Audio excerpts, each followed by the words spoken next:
નમસ્કાર દર્શક મિત્રો, એસડી ન્યૂઝ ગુજરાતી ચેનલ પર આપનું સ્વાગત છે અને હું આપની સાથે વૈશાલી પુવારુ કરીશું નજર આજના સમાચારો પર। મહુવા ભાવનગરથી લાંબા સમયથી બિસ્માર હાલતવાળો મહુવા બસ ડેપોથી હાઈવેને જોડતો મુખ્ય માર્ગનું સમારકામ શરૂ થતાં રાહદારીઓમાં ખુશીનો માહોલ। ભાવનગર જિલ્લાના મહુવા શહેરના એસટી ડેપોથી લઈ હાઈવેને જોડતો મુખ્ય માર્ગ ઘણા લાંબા સમયથી બિસ્માર હાલતમાં હતો, જેના રિપેરિંગ માટે વિસ્તારમાં રહેતા લોકો દ્વારા અનેકો વાર લેખિત તેમજ મૌખિક રજૂઆત કરી હતી।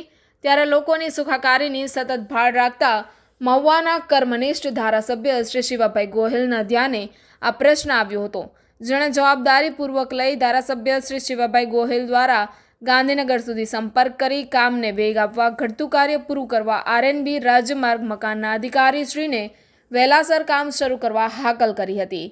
જ્યારે આરએનબી વિભાગના અધિકારીઓએ પ્રજાહિતના કામને શરૂ કરવા ખૂબ જ ઝડપી કામગીરી શરૂ કરી દેવાઈ હતી, જેના ભાગરૂપે આજરોજ મહુવા ડેપોથી હાઈવે સુધીના મુખ્ય માર્ગનું સમારકામ શરૂ કરવામાં આવ્યું હતું। ત્યારે લાંબા સમયથી ખરાબ રસ્તાનું કામ શરૂ થતાં રાહદારીઓમાં ખુશી પ્રસરી હતી અને વિસ્તારમાં રહેતા લોકોએ મહુવાના લોકલાડીલા ધારાસભ્ય શ્રી શિવાભાઈ ગોહિલ તેમજ આરએનબી વિભાગના અધિકારીઓનો આભાર પણ વ્યક્ત કર્યો હતો। Reporter Abbas Ali Raujani, SD news Gujarati, Mahuva, Bhavnagar.